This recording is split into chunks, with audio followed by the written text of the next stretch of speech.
Rudeness isn't bold. It isn't confidence, nor is it honesty. It's usually a nervous system that's overloaded, unregulated, and trying to feel powerful. We live in a culture that confuses bluntness with truth, dominance with strength, disruption with authenticity. But rudeness isn't an expression, it's discharge, pressure leaving the system sideways. Regulated people don't need to be offensive. Secure people don't need to dominate. Grounded people don't feel superior to others. Decency isn't weakness, it's the ability to stay civil when you're off centre, to stay fair when you're activated, and to remain gracious even when you're under pressure. Rudeness isn't always active. Often it manifests passively, interrupting, talking over people, dismissiveness, sarcasm masters humour, brutal honesty without consent, condescension, emotional invalidation, superiority disguised as confidence, speed used to overpower conversation, eye rolling, cutting people off mid-thought, contempt. As with all unacknowledged unpleasant behaviour, rudeness is unconscious. It's a system that can't tolerate slowness, complexity, and emotional presence. Rudeness is what happens when empathy drops, attention fragments, care disconnects, regulation fails, self-awareness narrows, and the ego takes over the controls. It's not intentionally malicious, but it can still wreck relationships. Unregulated systems seek dominance. Regulated systems seek coherence.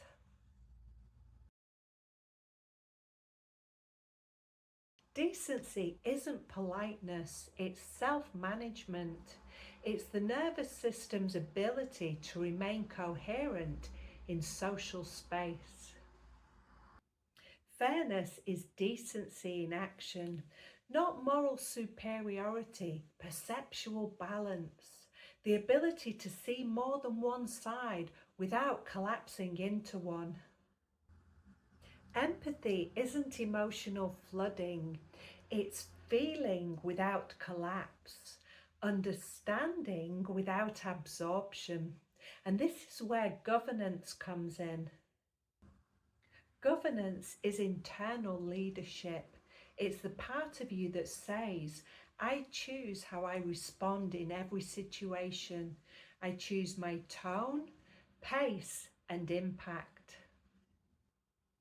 Rudeness is unmanaged energy. Decency is creatively harnessed energy.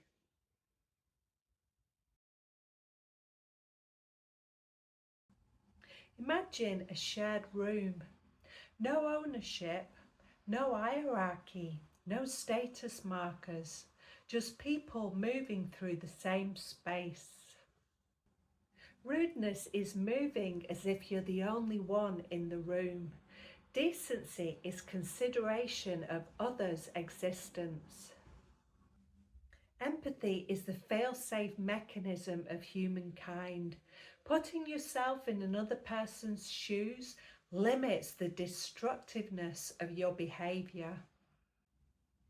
Fairness is not taking more than your fair share of air, time, or energy.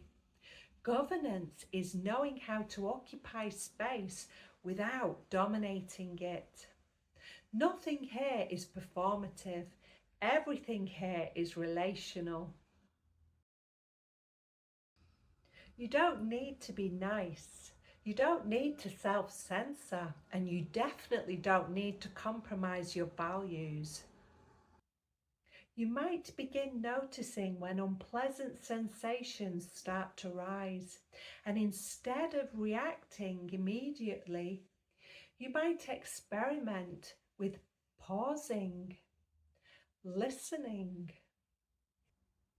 and interpreting the message of your feelings instead of instantly reacting and regretting it later.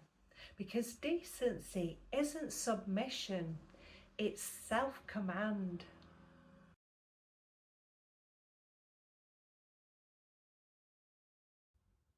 And as you sit with this, you may begin to remember that decency isn't something you perform. It's something your nervous system remembers. A way of moving, a way of listening, a way of holding space, a way of being human without armor. And as your system settles, your presence softens,